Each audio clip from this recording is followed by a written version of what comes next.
நாடாளுமன்ற தேர்தல் பற்றிய நாடு தழுவிய விவரங்களை தரும் நாட்டின் நாடி கணிப்பு பகுதியில் குஜராத் மாநிலத்தின் அரசியல் களம் பற்றி பார்த்து வருகிறோம். பாரதிய ஜனதாவின் பிரதமர் வேட்பாளராக அறிவிக்கப்பட்டுள்ள நரேந்திர மோடிக்கு எதிராக எதிர்க்கட்சிகள் செய்யும் பிரச்சாரத்தில் முக்கிய இடம் பிடிப்பது 2002ஆம் ஆண்டு நடந்த குஜராத் கலவரம். இந்த கலவரத்தின் தொடக்க புள்ளியாக கருதப்படும் கோத்ரா பகுதியின் இன்றைய நிலை என்ன என்பதை பார்க்க களத்திற்கே நேரில் சென்ற புதிய தலைமுறை செய்திக்குழுவுக்கு கிடைத்த அனுபவங்களை நாம் பார்க்கலாம். கோத்ரா குஜராத்தில் 2002ஆம் ஆண்டு நடைபெற்ற கலவரத்தின் போது பாதிக்கப்பட்ட பகுதிகளில் ஒன்று. முஸ்லிம் மக்கள் அதிகம் வசிக்கும் இந்த பகுதியில் தற்போது அமைதி நிலவுவதாக அங்குள்ளவர்கள் கூறுகின்றனர். எனினும் மாநிலத்தின் பிற பகுதிகளைப் போல கோத்ரா பகுதியை மேம்படுத்த எந்த ஒரு வளர்ச்சி திட்டமும் குஜராத் மாநில அரசால் கொண்டு வரப்படவில்லை என்ற குற்றச்சாட்டும் எழுகிறது. सुधार करके शांति है, कोई प्रॉब्लम ऐसा नहीं है, लेकिन जो गरीब परिस्थिति का है उसका मकान जो गया है उसको मिले भी नहीं है ऐसा जितना मिलने वाला था, और ऐसा कुछ मिला नहीं है उन लोगों को. வளர்ச்சி பணிகளுக்கு முக்கியத்துவம் தரும் வேட்பாளர்களில் ஒருவர் வெற்றி பெற வேண்டும் என கூறும் கோத்ரா பகுதி மக்கள் அவர் எந்த கட்சியை சார்ந்தவராக இருந்தாலும் கவலை இல்லை என்கின்றனர். और जो चुनाव जो है जो सही चुनाव वालों को लाना जरूरी, ऐसा नहीं है कि भाजपा आ जाए कांग्रेस आ जाए, ऐसा नहीं है. अभी तो सही आदमी को जरूरत है, सही आदमी की जरूरत है. கோத்ரா பகுதியில் வளர்ச்சி பணிகள் இல்லை என்ற குரல்கள் கேட்கும் அதே தருணத்தில் மத்திய அரசின் திட்டங்களை மாநில அரசின் சாதனைகளாக மோடி பறைசாற்றிக் கொள்கிறார் என்றும் கூறப்படுகிறது. अपने विकास वीडियो में दिखा रहा है, NHAI के हाईवे दिखा रहा है. NHAI किसके अंडर आता है? वो एजेंसी सेंट्रल गवर्नमेंट के अंदर में आता है. सेंट्रल गवर्नमेंट पूरे देश में वाजपेयी के समय से स्वर्ण चतुष्कोण स्कीम के तहत चलती है. NHAI के जो रास्ते चलते हैं वो दिखा रहा है अपने वीडियो में कि गुजरात के रास्ते, जबकि गुजरात में GSRTC जो गुजरात सरकार के अंडर आती है उसने जो आंकड़े दिखाए पिछले साल वो सभी झूठे दिखाए. उसमें 95% जो उसने रोड दिखाए वो NHAI के वीडियो में भी उनके रिकॉर्ड में भी. கடந்த 2002ஆம் ஆண்டு நடைபெற்ற கலவரத்திற்கு பின்னர் கோத்ரா பகுதியில் வளர்ச்சி என்பது பெயரளவில் கூட இல்லை என்று கூறும் அப்பகுதி மக்கள் குடிநீர், மின்சாரம் போன்ற அடிப்படை வசதிகள் கூட செய்து தரப்படவில்லை என வேதனை தெரிவிக்கின்றனர். 2002 நடைபெற்ற கோத்ரா கலவரம் தற்போது மோடிக்கு எதிரான பிரச்சாரத்தில் ஒரு முக்கிய அம்சமாக பார்க்கப்படுகிறது. அதற்கு எதிராகவும் ஆதரவாகவும் பல்வேறு கருத்துக்கள் சொல்லப்படுகின்றன.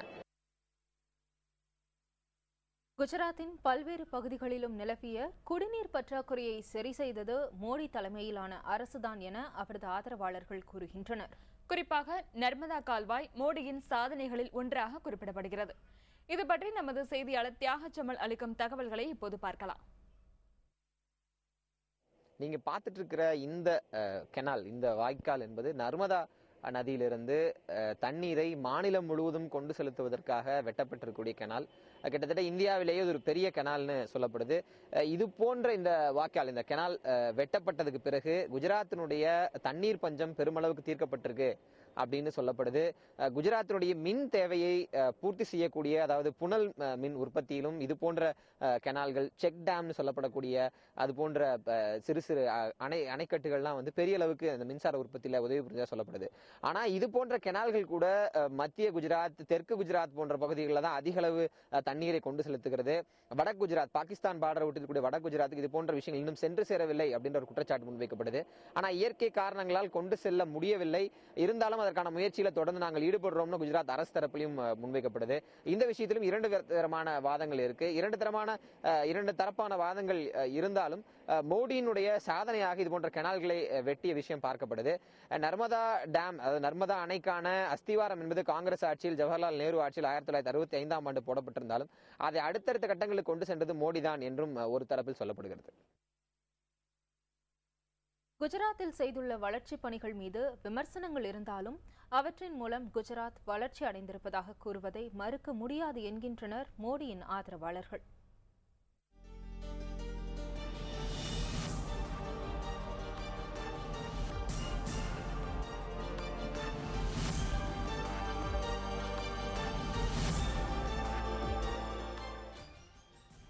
மாநிலத்தின் எந்த ஒரு நகரிலிருந்தும் மற்றொரு நகரத்திற்கு செல்ல தரமான சாலைகள், 24 மணி நேரமும் தடையற்ற மின்சாரம், தொழில் தொடங்க எளிதில் வழங்கப்படும் அனுமதி, மாநில நதிகள் இணைப்பு திட்டம், இவைதான் குஜராத் முதலமைச்சர் நரேந்திர மோடி அரசின் சாதனைகளாக கூறப்படுகின்றன.